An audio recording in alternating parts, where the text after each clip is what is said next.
প্রথম আলোর অডিও সংবাদে স্বাগত। শামসুজ্জোহা জানিয়ে দিচ্ছি দিনের প্রধান খবরগুলো। জঙ্গি হামলার আশঙ্কায় রাজধানীর হজরত শাহজালাল আন্তর্জাতিক বিমানবন্দর সহ দেশের ৮ বিমানবন্দরে নিরাপত্তা ব্যবস্থা জোরদার করা হয়েছে।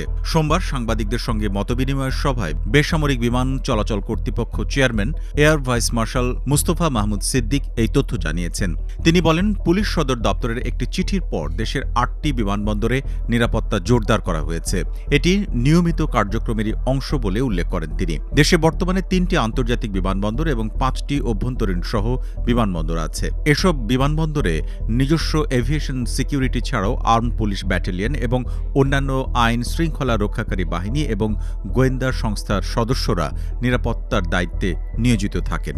এর আগে গত ২৩ এপ্রিল পুলিশ সদর দপ্তর থেকে পাঠানো এক সতর্ক বার্তায় বলা হয়, নিষিদ্ধ ঘোষিত একটি উগ্রবাদী সংগঠনের সদস্যরা জাতীয় সংসদ ভবন সহ দেশের গুরুত্বপূর্ণ স্থাপনায় হামলা চালাতে পারে।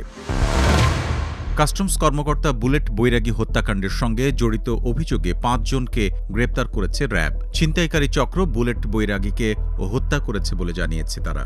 সোমবার রাজধানীর কারওয়ান বাজারে এক সংবাদ সম্মেলনে এসব তথ্য জানান র্যাবের আইন ও গণমাধ্যম শাখার পরিচালক MZM ইন্তেখাব চৌধুরী। তিনি বলেন, গ্রেপ্তার ব্যক্তিরা সংঘবদ্ধ চক্রের সক্রিয় সদস্য। তারা চালক এবং যাত্রীর ছদ্মবেশে কুমিল্লার বিভিন্ন এলাকায় ঘুরে বেড়ান। দূর দূরান্ত থেকে আসা যাত্রীদের টার্গেট করে সিএনজি চালিত অটোরিকশায় তুলে ধারালো অস্ত্র দিয়ে আঘাত করে সবকিছু ছিনিয়ে নেন।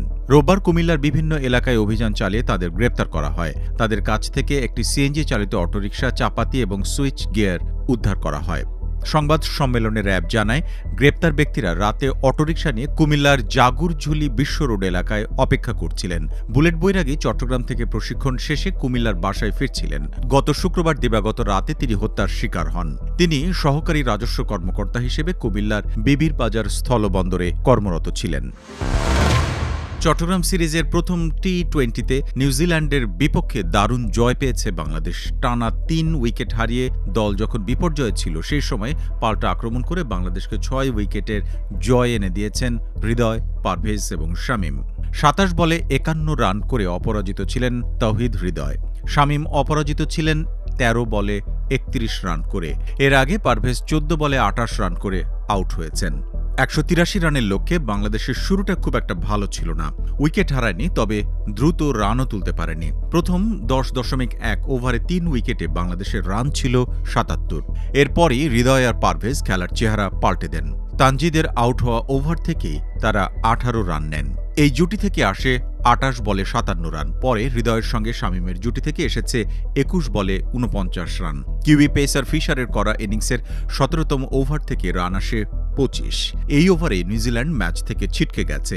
এই জয়ে ৩ ম্যাচের সিরিজে ১-০তে এগিয়ে গেল বাংলাদেশ। ওয়াশিংটন ও তেহরানের অর্থনৈতিক কার্ড বিশ্লেষণ করেছেন ইরানের পার্লামেন্টের স্পিকার বাঘের গালিবাফ।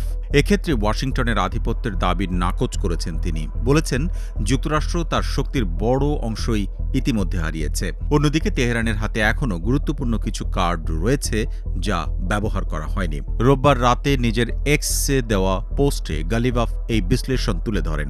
ইরানের পার্লামেন্টের স্পিকার সেই সমীকরণে তুলে ধরেন, এর একদিকে রয়েছে ইরানের সরবরাহ ভিত্তিক সক্ষমতা, হরমুজ প্রণালী, বাব এল মান্দের প্রণালী এবং তেলের পাইপলাইন।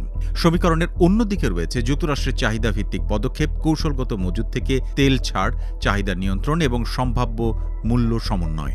ইরানের পার্লামেন্টের স্পিকার বলেন, তেহরানের হাতে এমন কিছু বিকল্প আছে যা এখনও ব্যবহার করা হয়নি, কিন্তু যুক্তরাষ্ট্র ইতিমধ্যে তার বেশ কিছু হাতিয়ার ব্যবহার করেছে বা আংশিকভাবে প্রয়োগ করেছে। তেহরানের কার্ড প্রসঙ্গে ইরানের পার্লামেন্টের স্পিকার বলেন, হরমুজ প্রণালী কার্ড আংশিক ব্যবহার হয়েছে, বাব এল মান্দের কার্ড ব্যবহারই হয়নি, পাইপলাইন কার্ডও ব্যবহার করা হয়নি।